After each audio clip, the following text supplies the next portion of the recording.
क्या आपने कभी सुना है कि ब्रह्मांड के स्वामी महादेव ने किसी साधारण मनुष्य को माँ कहकर संबोधित किया हो? एक ऐसी महिला भक्त जिसने अपनी सुंदरता को राक्षसी रूप में बदलने की प्रार्थना की ताकि वह केवल अपने आराध्य की भक्ति कर सके। आखिर क्यों पुनीतावती को अपने हाथों के बल चलकर कैलाश की दुर्गम चढ़ाई करनी पड़ी? वीडियो के अंत तक बने रहना, क्योंकि शिव और उनकी इस माँ का मिलन आपकी आंखों में आंसू ला देगा। इस अलौकिक गाथा की शुरुआत होती है करैक्कल नगर के एक धनी व्यापारी के घर, जहां पुनीतावती का जन्म हुआ। अपार धन, वैभव और सुंदरता के बीच पली बढ़ी पुनीतावती का मन संसार में नहीं बल्कि हर पल महादेव के स्मरण में रमा रहता था। उनके जीवन की एक घटना ने उनकी दिव्यता को पूरी दुनिया के सामने ला खड़ा किया। एक बार पुनीतावती ने एक भूखे साधु को अपने हिस्से का एक आम भेंट कर दिया। बाद में जब उनके पति ने वही आम मांगा तो पुनीतावती संकट में पड़ गईं। उन्होंने सच्चे मन से महादेव को पुकारा और चमत्कार देखिए, शिव की कृपा से उनके हाथों में साक्षात एक दिव्य आम प्रकट हो गया। उस आम का स्वाद इतना अलौकिक था कि उनके पति समझ गए कि पुनीतावती कोई साधारण स्त्री नहीं बल्कि साक्षात देवी का अंश है।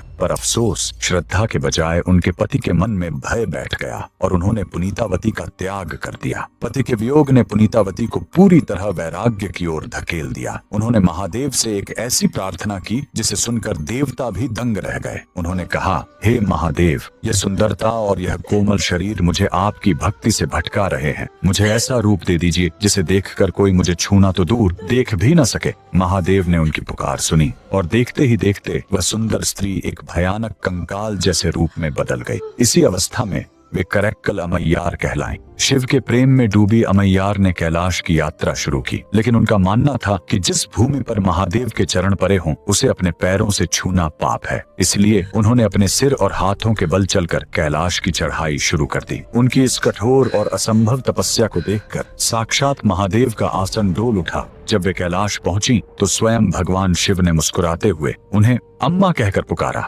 ब्रह्मांड के पिता को अम्मा कहते सुन पुनीतावती भाव विभोर हो उठी और उन्होंने महादेव को अप्पा यानी पिता कहकर संबोधित किया। महादेव उनकी भक्ति से इतने प्रसन्न हुए कि उन्होंने उनके लिए नटराज रूप में तांडव नृत्य किया। अमैयार ने न केवल उस नृत्य के दर्शन किए बल्कि उनके मुख से निकले भक्ति गीत मुत्था तिरुपाधिकम आज भी शिव भक्तों की आत्मा को तृप्त करते हैं। तो बोलिए, उस परम भक्त और उनके आराध्य के सम्मान में हर हर महादेव।